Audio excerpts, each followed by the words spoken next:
Hey guys, and welcome back. Now I wasn't really planning on reviewing the OPPO Enco Air 2 Pros, but I did put a poll out on to my community tab, and I did get a lot of votes for the review. So here we are. So let's jump straight in. The packaging looks like standard OPPO. I did review a whole lot of OPPOs when I first started the channel, and I really did like their products. They've made some really nice sounding earphones in the past. So I do have my hopes up for this. So this set in particular is valued at 4,999 on the box, whereas I got these for 3,499.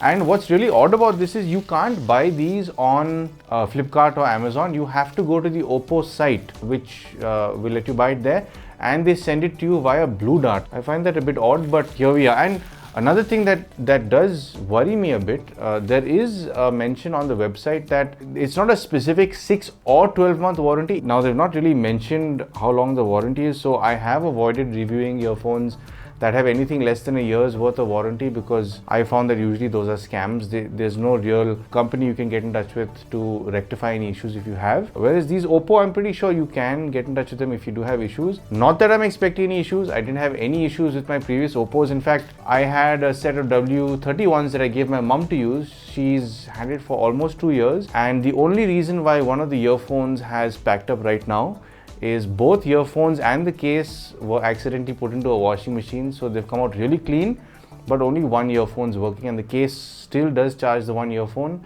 but that's essentially the end of that product. So yeah, this is a pretty standard unboxing experience. You open the box and the case is revealed. I've got the grey version, not the white. And then in the box, you get the literature, which most of us do not bother with. It looks like it's got the smalls and large ear tips in this. And of course, the standard white USB-A to USB-C charging cable. So let's go straight to the earphones now and see what these are about. Peel off every... Oh, that's a bit odd. It's got an OPPO logo on the back part of the hinge, which is a bit strange. Now, this case does remind me of the Realme Buds Air 3 that I've recently reviewed and compared to a whole lot of earphones. I find it strange that they've got the logo at the back. It's a bit odd to put it there. One would think they put it in front, but it does look a bit crude. I think they could have skipped out on this, because this does make it seem a bit low budget. It's not the best finish, especially compared to the Realme. The Realme has its logo here and it's actually very nicely done. But when it comes to its finish, it's much the same as the Realme. It's a glossy finish, sadly, but it's a different color. Open it and pair it with my phone. Oh, these have a different layout to the Realmes. I think these are easier to pull out. Yes, there's a left and right marking, and it's not a sticker or a print. It's a cutout. It's very nicely cut out. In fact, this doesn't seem to have a reset button anywhere on the case. OPPO Enco Air 2 Pro, pretty straightforward. Now, OPPO also doesn't have its own app to control the earphones with. I think you can do that if you have an OPPO phone, but you will have to go into Hey Melody app to control the finer details of these earphones. The sync up is fairly straightforward. So I'm going to go into Hey Melody.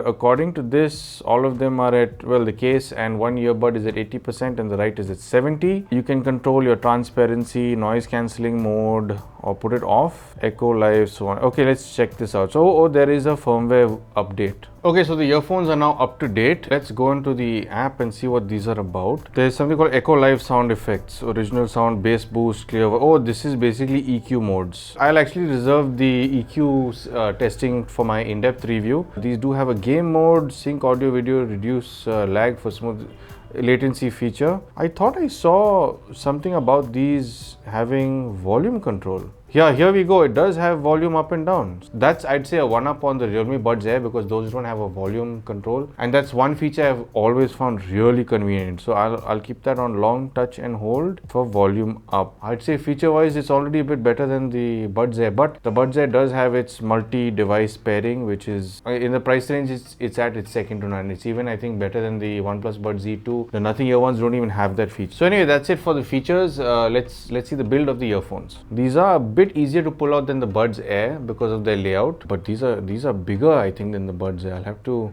do a comparison. These are much longer, I think. They've got a little matte color here for where the touch area exists, and like I said, the right marking and left marking is a bit of a cutout. It looks very neatly done. I presume it's to create some sort of a venting port which should aid in the sound, but these look nicely put together. I like the look of the case. I like the look of the earphones. I do miss the fact that there's no reset button on the case, so I think you'll have to press both earphones at the same time to reset them. So let's just see how these sound now. And I think it automatically jumps to noise cancelling. Does it? No, it doesn't. I have to manually put it on noise cancelling or toggle it.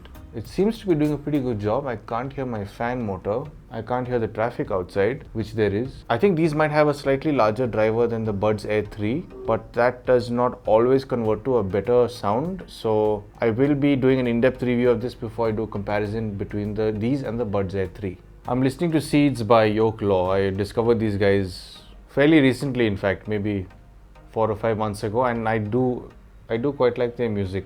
It's kind of easy listening. Easy on Me by Adele, one of my go-to tracks for first impressions. I think it might be very close between the Realme and these because they kind of sound very similar with her vocals. Her voice doesn't sound as rounded as it should be. I think the Buds Z2 do a better job with rounded vocals than this. Let's not even talk about the nothings because they're on a different level. This does seem to have nice imaging though. It's quite defined. Move over to something a little heavier. The volume also seems sort of at par with the Realme Buds Air 3. I'm listening at about 50% and it's more than adequate. You don't really need to go louder than this, but you can. These seem to be a little more bass friendly in the sense they have more control of how they deliver the bass than the Realmes. Then again, I'll have to do a back-to-back comparison to actually know for certain which one's a bit better. I like the way this does bass. It's not tight, but it presents it in a nice manner. It's fun sounding and it's not eliminating any mid or higher frequencies, which is a good thing. Let's try the volume. Volume up works perfectly fine. Volume down also works perfectly fine. But it does take some time to respond. You have to touch and hold it for some time, and I think it takes maybe 2.5 seconds to realize that you've pressed and held it, and then the volume comes down or goes up. But it's a nice touch to have. The fact that you've got volume control means you don't have to interact with your phone much, and I'm all for that. I like the way these fit. They fit very comfortably. In fact, these ear tips seem quite nicely designed. I've never seen a design like this before. Normally it's just an open ear tip. This sort of has some sort of design element in it, maybe to avoid or prevent some earwax from going further into the mesh of the earphone. But these are very nicely made. There are no panel gaps or anything. These are genuinely nicely made. I'm keen to see how these will fare in an in-depth review.